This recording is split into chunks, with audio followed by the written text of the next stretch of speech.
नमस्कार, स्वागत है आप सभी का अपना भारत 24 न्यूज में। इसी के साथ रुक करते हैं आज की बड़ी खबर की ओर।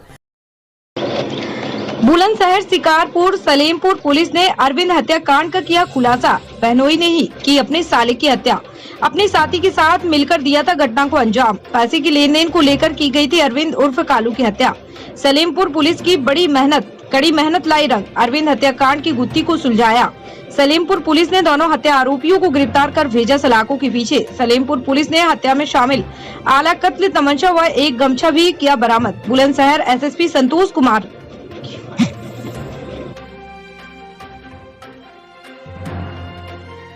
क्या पूरा मामला है और फिलहाल क्या रही?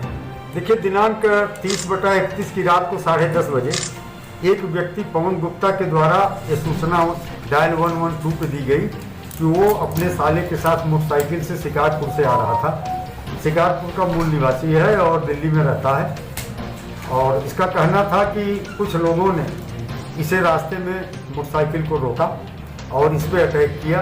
एक खेतों में भाग गया, इसका साला दूसरी तरफ भागा। इस सूचना पे पुलिस मौके पे गई तो जिस तरफ लाइट देख करके इसको फ़ोन करके बुलाया गया, टीआरपी के लोगों को इसने बताया कि इसके साथ में इसका साला भी था। थोड़ी देर तलाशवाने के बाद फिर इसके साले को मृत अवस्था में वहीं बगल एक खेत में मिला इसका साला।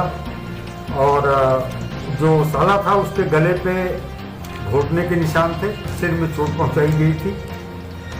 शुरुआती दौर में ही ये प्रकरण थोड़ा सा संदिग्ध लगा, लेकिन इसकी पहली सूचना के आधार पर तत्काल 302 आईपीसी के अंतर्गत 2 नामित अभियुक्तों कलुआ शर्मा और अमित सैनी के विरुद्ध, जो शिकारपुर के रहने वाले हैं, मुकदमा दर्ज कराया गया। इसके बाद इन्वेस्टिगेशन इसमें प्रारंभ की गई। प्रारंभ से ही पूरा प्रकरण संदिग्ध किस्म का प्रतीत हो रहा था। मेरे द्वारा भी, एसपी आर्य साहब के द्वारा इसमें काफ़ी प्रयास किया गया। मौके पर जाके सबसे बात की गई।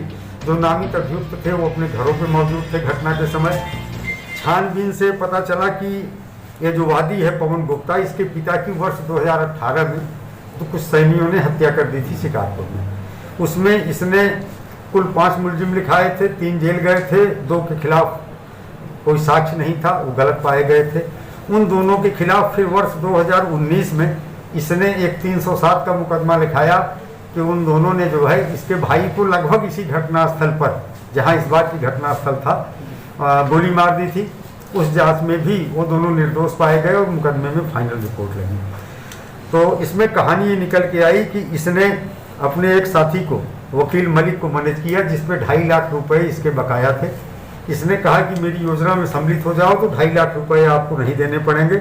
और साजिश करके फिर उन्हीं दोनों को, एक बाबी शर्मा है, उसका भाई कलुआ शर्मा था।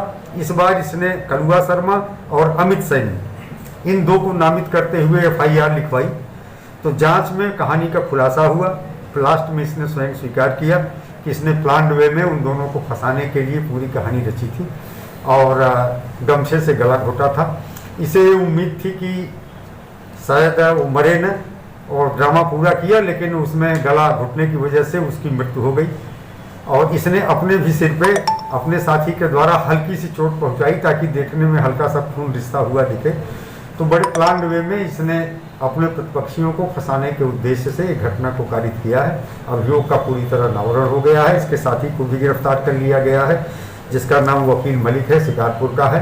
और दोनों ने घटना को स्वीकार भी किया है। तमंचा बरामद कर लिया गया है, जिससे बट से चोट पहुंचाई गई थी। गमछा बरामद है, जिससे गला घोट के हत्या की। क्या मृतक भी कॉन्स्पिरेसी में शामिल था? नहीं, मृतक भी उस समय तक जो है था, लेकिन उसे पता नहीं था कि उसकी मृत्यु हो जाएगी।